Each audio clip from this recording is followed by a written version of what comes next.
ಪ್ರಿಯರೇ, ದಿನದ ಬದುಕಿಗೊಂದು ಕ್ರಿಸ್ತನ ಈ ದನಿ ನಮ್ಮೆಲ್ಲರಿಗೂ ಪ್ರೇರಣೆ ಆಗಲಿ. ತಪಸ್ಸು ಕಾಲದ 3ನೆಯ ವಾರ, ಮಾರ್ಚ್ 28, 2025, ಶುಕ್ರವಾರ. ಮಾರ್ಕನು ಬರೆದ ಪವಿತ್ರ ಶುಭ ಸಂದೇಶದಿಂದ ವಾಚನ. 12ನೇ ಅಧ್ಯಾಯ 28ರಿಂದ 34ರವರೆಗಿನ ವಚನಗಳು.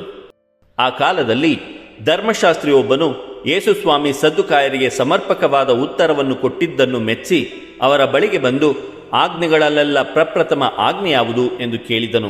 ಯೇಸು ಅವನಿಗೆ, ಇಸ್ರಾಯೇಲ್ ಸಮಾಜವೇ ಕೇಳು.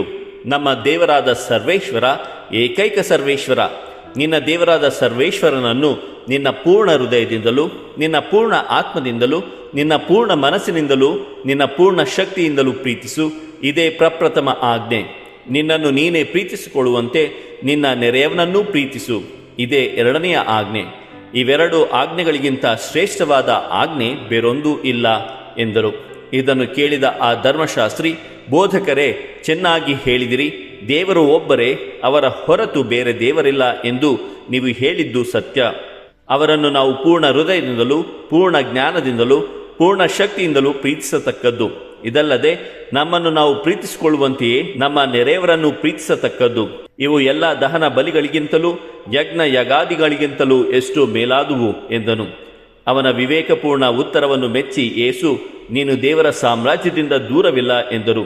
ಇದಾದ ಬಳಿಕ ಯೇಸುವನ್ನು ಪ್ರಶ್ನಿಸುವುದಕ್ಕೆ ಯಾರೊಬ್ಬರೂ ಧೈರ್ಯಗೊಳ್ಳಲಿಲ್ಲ. ಪ್ರಭುವಿನ ಶುಭ ಸಂದೇಶ. ಕ್ರಿಸ್ತರೇ ನಿಮಗೆ ಸ್ತುತಿ ಸಲ್ಲಲಿ. ಚಿಂತನೆ: ಮನಪರಿವರ್ತನೆಗೊಂಡು ದೇವರೆಡೆಗೆ ಪ್ರೀತಿಯಿಂದ ಮರಳೋಣ.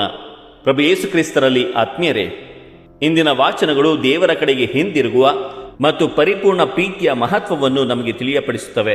ಪ್ರವಾದಿ ಹೋಶೇಯನ ಗ್ರಂಥ 14ನೇ ಅಧ್ಯಾಯ 1ರಿಂದ 9ರವರೆಗಿನ ವಚನಗಳು ನಮ್ಮನ್ನು ಪಶ್ಚಾತ್ತಾಪ ಮತ್ತು ದೇವರಲ್ಲಿಯ ಪುನರುಜ್ಜೀವನಕ್ಕೆ ಕರೆಯನ್ನು ನೀಡುತ್ತದೆ.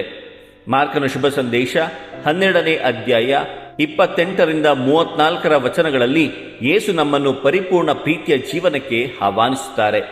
ಪ್ರಿಯರೇ, ಇಂದಿನ ಮೊದಲನೇ ವಾಚನ ದೇವರ ಕಡೆಗೆ ಹಿಂದಿರುಗುವ ಆಹ್ವಾನದ ಬಗ್ಗೆ ನಮಗೆ ತಿಳಿಯಪಡಿಸುತ್ತದೆ. ಇಸ್ರಾಯೇಲ್ ಜನರು ತಮ್ಮ ಪಾಪಗಳ ನಿಮಿತ್ತ ಸರ್ವೇಶ್ವರ ದೇವರನ್ನು ತ್ಯಜಿಸಿ ಅವರಿಂದ ದೂರವಾಗಿದ್ದರು. ಹಾಗಾಗಿ ದೇವರು ಅವರನ್ನು ಮತ್ತೆ ತನ್ನೆಡೆಗೆ ಮರಳಲು, ಹಿಂದಿರುಗಲು ಪ್ರವಾದಿ ಹೋಶೇಯನ ಮೂಲಕ ತಿಳಿಸುತ್ತಾರೆ. ಸರ್ವೇಶ್ವರ ದೇವರು ಹೀಗೆ ಎನ್ನುತ್ತಾರೆ, ಇಸ್ರಾಯೇಲೇ, ನಿನ್ನ ಸರ್ವೇಶ್ವರನಾದ ದೇವರ ಬಳಿಗೆ ಹಿಂದಿರುಗು. ನಿನ್ನ ಪಾಪ ದ್ರೋಹಗಳೇ ನಿನ್ನ ಪತನಕ್ಕೆ ಕಾರಣ. 2ನೇಯದಾಗಿ, ಪರಿಹರಿಸುವೆನು ಜನರ ಭ್ರಷ್ಟತನವನ್ನು, ಪ್ರೀತಿಸುವೆನು ಮನಪೂರ್ವಕವಾಗಿ ಅವರನ್ನು.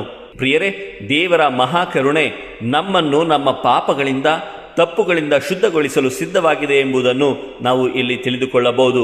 ಹಾಗೂ 3ನೇಯದಾಗಿ, ಮನ ಪರಿವರ್ತನೆಯ ಮನಸ್ಸು ನಮಗೆ ದೇವರೊಂದಿಗೆ ಪುನಃ ಬಾಂಧವ್ಯವನ್ನು ಬೆಸೆಯಲು ನಮಗೆ ಸಹಾಯ ಮಾಡುತ್ತದೆ. ದೇವರು ನಮ್ಮನ್ನು ಪುನರ್ಜೀವನಗೊಳಿಸುವರು, ಹೊಸ ಸೃಷ್ಟಿಗಳಾಗಿ ಬೆಳೆಸುವರು ಎಂಬುದಾಗಿ ಪ್ರವಾದಿ ಹೋಶೇಯನ ಗ್ರಂಥದಿಂದ ತಿಳಿದುಕೊಳ್ಳಬಹುದು. ಪ್ರಿಯರೇ, ಮಾರ್ಕನು ಬರೆದ ಶುಭ ಸಂದೇಶ 12ನೇ ಅಧ್ಯಾಯ 28ರಿಂದ 34ರವರೆಗಿನ ವಚನಗಳು ಪರಿಪೂರ್ಣ ಪ್ರೀತಿಯ ಮಹತ್ವದ ಬಗ್ಗೆ ನಮಗೆ ತಿಳಿಯಪಡಿಸುತ್ತದೆ. ಒಬ್ಬ ಧರ್ಮಶಾಸ್ತ್ರಿಯು ಯೇಸುವನ್ನು ಆಜ್ಞೆಗಳಲ್ಲೆಲ್ಲ ಪ್ರಪ್ರಥಮ ಆಜ್ಞೆ ಯಾವುದು ಎಂದು ಕೇಳಿದ. ಅದಕ್ಕೆ ಯೇಸು, ಇಸ್ರಾಯೇಲ್ ಜನಾಂಗವೇ ಕೇಳು. ನಮ್ಮ ದೇವರಾದ ಸರ್ವೇಶ್ವರ, ಏಕೈಕ ಸರ್ವೇಶ್ವರ, ನಿನ್ನ ದೇವರಾದ ಸರ್ವೇಶ್ವರನನ್ನು ನಿನ್ನ ಪೂರ್ಣ ಹೃದಯದಿಂದಲೂ, ನಿನ್ನ ಪೂರ್ಣ ಆತ್ಮದಿಂದಲೂ, ನಿನ್ನ ಪೂರ್ಣ ಮನಸ್ಸಿನಿಂದಲೂ ಹಾಗೂ ನಿನ್ನ ಪೂರ್ಣ ಶಕ್ತಿಯಿಂದಲೂ ಪ್ರೀತಿಸು. ಇದೇ ಪ್ರಪ್ರಥಮ ಆಜ್ಞೆ. ನಿನ್ನನ್ನು ನೀನೇ ಪ್ರೀತಿಸಿಕೊಳ್ಳುವಂತೆ ನಿನ್ನ ನೆರೆಯವನನ್ನೂ ಪ್ರೀತಿಸು ಎಂಬುದಾಗಿ ತಿಳಿಯಪಡಿಸುತ್ತದೆ. ಇದೇ 2ನೆಯ ಆಜ್ಞೆ. ಇವೆರಡು ಆಜ್ಞೆಗಳಿಗಿಂತ ಶ್ರೇಷ್ಠವಾದ ಆಜ್ಞೆ ಬೇರೊಂದಿಲ್ಲ ಎಂದು ಇಂದಿನ ಶುಭ ಸಂದೇಶದಲ್ಲಿ ಯೇಸು ನುಡಿಯುತ್ತಾರೆ. ಪ್ರಿಯರೇ, ಈ 2 ವಾಕ್ಯಗಳು ಇಡೀ ಪವಿತ್ರ ಗ್ರಂಥದ ಸಾರವಾಗಿದೆ. ದೇವರನ್ನು ಪ್ರೀತಿಸುವುದು, ನಮ್ಮ ನೆರೆಯವನನ್ನು ಪ್ರೀತಿಸುವುದು ಮಾತ್ರ ದೇವರ ರಾಜ್ಯಕ್ಕೆ ಸೇರುವ ಮಾರ್ಗವಾಗಿದೆ. ನಮ್ಮ ಪ್ರಾರ್ಥನೆ ಮತ್ತು ಉಪವಾಸವು ನಿಜವಾದ ಪ್ರೀತಿಯಿಂದ ಕೂಡಿರಲಿ. ದೇವರ ಪ್ರೀತಿ ನಮ್ಮ ಹೃದಯದಲ್ಲಿ ಪರಿವರ್ತನೆ ತರಲಿ. ಪ್ರಿಯರೇ, ನಾವು ಸಹಾನುಭೂತಿಯಿಂದ ಇತರರೊಂದಿಗೆ ನ್ಯಾಯಯುತವಾಗಿಯೂ ಪ್ರೀತಿಯುತವಾಗಿಯೂ ಬದುಕಬೇಕಾಗಿದೆ. ದೇವರು ನಮ್ಮ ಪಾಪಗಳನ್ನು ಕ್ಷಮಿಸಲು ಸಿದ್ಧರಿದ್ದಾರೆ. ನಾವು ಮಾಡಬೇಕಾದುದಾದರೂ ಏನು? ನಾವು ನಮ್ಮ ಪಾಪಗಳಿಗಾಗಿ ಪಶ್ಚಾತ್ತಾಪಪಟ್ಟು ಮನಪರಿವರ್ತನೆ ಹೊಂದಿ ಪರಿಪೂರ್ಣ ಪ್ರೀತಿಯ ಜೀವನವನ್ನು ಅನುಸರಿಸಬೇಕು. ನಾವು ದೇವರನ್ನು ಸಂಪೂರ್ಣವಾಗಿ ಪ್ರೀತಿಸಬೇಕು ಮತ್ತು ನಮ್ಮ ನೆರೆಯವರನ್ನು ನಮ್ಮಂತೆಯೇ ಪ್ರೀತಿಸಬೇಕಾಗಿದೆ. ಅದೇ ಪರಿಪೂರ್ಣ ಪ್ರೀತಿಯ ಬದುಕಾಗಿದೆ. ಪ್ರಿಯರೇ, ದೇವರು ನಮ್ಮೆಲ್ಲರನ್ನು ಆಶೀರ್ವದಿಸಲಿ.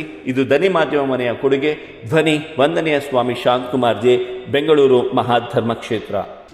ಪ್ರಿಯರೇ, ಈ ಚಾನೆಲ್ ಅನ್ನು ಸಬ್ಸ್ಕ್ರೈಬ್ ಮಾಡಿ ಪ್ರತಿದಿನ ದೇವರ ವಾಕ್ಯವನ್ನು ಆಲಿಸುತ್ತಾ ಅದನ್ನು ಇತರರೊಂದಿಗೆ ಹಂಚಿಕೊಳ್ಳಲು ನಮಗೆ ನೆರವಾಗಿರಿ. ಧನ್ಯವಾದಗಳು.